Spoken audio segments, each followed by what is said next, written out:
अस्सलाम वालेकुम viewers, welcome to Urdu से यूट्यूब चैनल। अस्सलाम वालेकुम व्यूअर्स, उर्दू से टीम की जानिब से एक और न्यू वीडियो के साथ हाजिर हैं और आज की इस वीडियो में हम आपको बताने वाले हैं हमना नेम के मीनिंग और इसकी तफसीलात।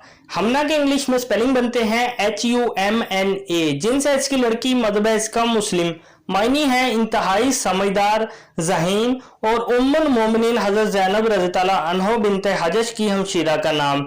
हमना नाम का शुमार लड़कियों के नामों में होता है। हमना नाम के अफराद के लिए खुशकिस्मत नंबर 4 माना जाता है, जबकि खुशकिस्मत दिनों में मंगल और बुध शामिल है। खुशकिस्मत वाली धातों में हिस्सों के हिसाब से कांसी और चांदी शामिल है। हमना नाम के अफराद के लिए मुआफिक रंगों में नारंगी रंग शामिल है। हमना नाम में 5 हरूफ है, ये एक लफ्ज बनता है। अपने नाम का मीनिंग जानने के लिए कमेंट बॉक्स में लिखिए, चैनल को सब्सक्राइब कीजिए, वीडियो को लाइक और शेयर कीजिए। Thanks for watching.